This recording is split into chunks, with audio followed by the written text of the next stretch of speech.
मोदी सरकार ने चुनाव से पहले इन 10 प्रोजेक्ट का ऐलान किया है जो बिहार में स्टार्ट होने वाला है और इस प्रोजेक्ट को लेकर कई रोजगार बढ़ेंगे जिससे आप बिहार के लोगों को रोजगारी बढ़ेगा और वहाँ फायदा भी होगा। उन कौन सा प्रोजेक्ट है उसके बारे में पहले वीडियो देख लीजिए, उसके बारे में बात करें। बिहार के पलायन को अगर आपको समझना है तो ये समझना है कि पलायन के क्या पहलू हैं। बिहार में लोगों का पलायन हो रहा है, ये बात तो अब चर्चा में हम लोग लेकर आए हैं, लेकिन उसके साथ हमने कहा कि बिहार से सबसे बड़ा पलायन पूंजी का पलायन है।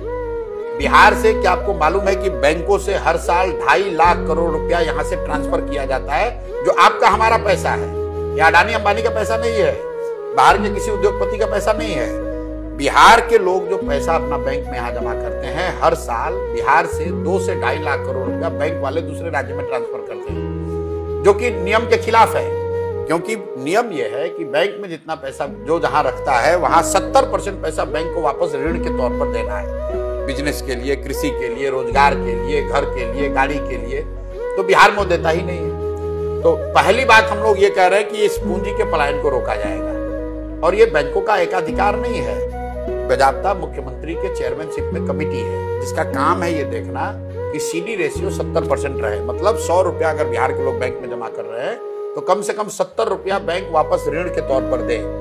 बिहार में CD रेशियो 40%, लालू जी के जमाने में था 18%। आप जरा अंदाजा लगाइए, अगर हर साल बिहार के लोगों को रोजी रोजगार करने के लिए 2-2.5 लाख करोड़ रुपया एक्स्ट्रा मिलने लगे तो कितने ज्यादा रोजगार के अवसर पैदा होंगे। तो हम लोगों ने जो 3 पॉइंट प्रोग्राम दिया है कि पूंजी के पलायन को रोककर बुद्धि का पलायन रोका जाएगा। जिस दिन बुद्धि और पूंजी का पलायन रुका, श्रम का पलायन अपने आप रुक जाएगा। दूसरी बात हम लोगों ने कहा कि बिहार में मनरेगा को हम कृषि से जोड़ेंगे और जो लोग भी अभी फूड ग्रेन की खेती कर रहे हैं उनको हम नकदी फसल की खेती कराना चाहते हैं। बिहार में 55 लाख हेक्टेयर जमीन है जिसमें खेती हो सकती है, उसमें सिर्फ 2 लाख हेक्टेयर जमीन में ही नकदी फसल की खेती होती है। आइडियली होना चाहिए 15 से 20 लाख हेक्टेयर में। उसके लिए हम लोग ये कह रहे हैं कि जो लोग भी धान, गेहूं, मकई, बाजरा का खेती छोड़कर नकदी फसल की खेती करेगा उसको मनरेगा के तहत मजदूर फ्री में देंगे।